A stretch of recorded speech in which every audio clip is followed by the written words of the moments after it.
Senhor Presidente, Senhoras e Senhores Membros do Governo, Senhoras e Senhores Deputados, Senhor Primeiro-Ministro.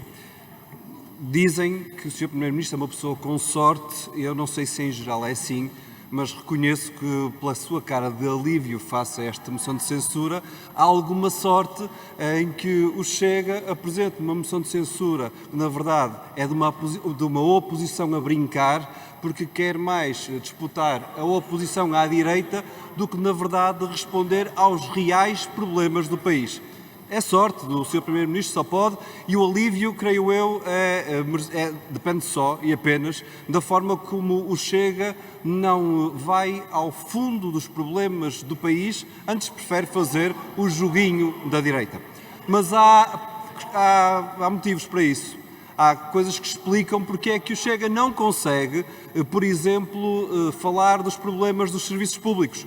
É porque quando nós vemos o caos nos hospitais, em particular nas urgências da obstetrícia, nós sabemos que o Chega não pode criticar, porque o Chega propunha o fim progressivo do SNS, algo que o Governo até está a ajudar. Sabemos quando existe falta de professores na escola pública, e sabemos que vai ser assim em setembro próximo, com dezenas de milhares de alunos em turmas com disciplinas sem professor, o Chega o que propunha era a privatização de toda a escola pública. Por isso é incapaz de criticar o desnorte que o Governo tem na escola pública. Sabemos que quando existe um aumento brutal do custo de vida, que se materializa em diversos aspectos, mas em particular nos combustíveis, na eletricidade, no preço de bens essenciais, o Chega é incapaz de propor aquilo que é óbvio para a maioria da população. É que o Governo tem que garantir preços máximos dos combustíveis, preços máximos de bens essenciais. Não o faz. E é curioso que o Chega, exatamente tal como o Governo, não tem nesta matéria uma única palavra para os lucros da EDP, que nos primeiros 3 meses deste ano dispararam, para os lucros da Galp, a Galp dos primeiros 3 meses deste ano, em que os combustíveis estão tão caros, aumentaram 500%. E é curioso que o Chega sobre isto nada disse, não tocou no nome Galp, mas o Governo também não. Aceita que haja este saque da Galp, da EDP, do Continente, do Pingo Doce, todos eles com lucros acima da média dos últimos anos, alguns a bater recordes de lucros, enquanto o país empobrece. O Chega, a direita, aceita o empobrecimento. O Governo também. E é por isso que não conseguem criticar o conteúdo verdadeiro desta crise. Mas há outra matéria que nem sequer tocaram, que é a questão dos salários.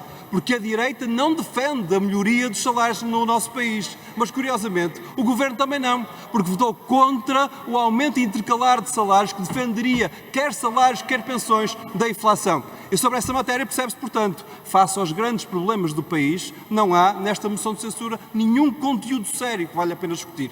Nem vou às questões de ambiente. Quer dizer, quando o Governo, ainda há 2 semanas, veio ser o primeiro a propor fintar as metas da Lei do Clima, o Chega nada diz, porque não quer saber do ambiente. Quando vemos, por exemplo, que a direita deu tanto tempo a dizer que os fundos comunitários, o PRR, deveria ser para as empresas, e vimos que, na verdade, eles estão a ir para as empresas ao contrário do que o Governo dizia, para algumas, muito poucas. Olhe, Mário Ferreira levou metade do fundo da capitalização do Banco de Fomento. Sobre essa matéria, o Chega nada diz. Há uns poucos que se governam à custa de subsídios. Os mesmos, já agora, que viram a Polícia Judiciária entrar pelos seus escritórios dentro na manhã de hoje. Mas sobre essa matéria, nada diz o Chega, nada diz o Governo, aceita que assim seja. E eu creio que sobre esta matéria, sobre o ponto fundamental que levou a uma crise do Governo, sobre o aeroporto, a localização do aeroporto, é ainda mais curioso. O Sr. Primeiro-Ministro não sabe onde quer. O Governo não sabe onde quer, está dependente do PST, por ver se o PST sabe alguma coisa onde será o novo aeroporto. E o Chega só sabe que quer confusão, porque o aeroporto também não diz nada sobre a localização desse aeroporto. Percebe-se, portanto, tudo somado e tudo reunido, que não há nesta moção de censura uma censura à política do Governo, porque não há nenhuma alternativa. Mas eu queria colocar-lhe questões concretas sobre o desgoverno que se sente no país. E sobre essa matéria creio que é com seriedade que o Governo deve responder.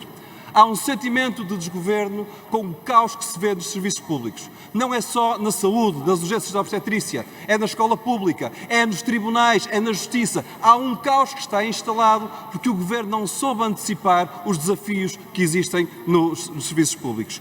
Há um caos instalado que gera instabilidade com a perda de poder de compra, aumento descontrolado de preços, preços de bens essenciais que estão a bater à porta, em particular dos mais pobres. E sobre essa matéria, o Governo tarda em fazer alguma coisa e, acima de tudo, o que nós vemos é que há uns poderosos que se governam à nossa custa e o Governo complacente com esse desgoverno do país.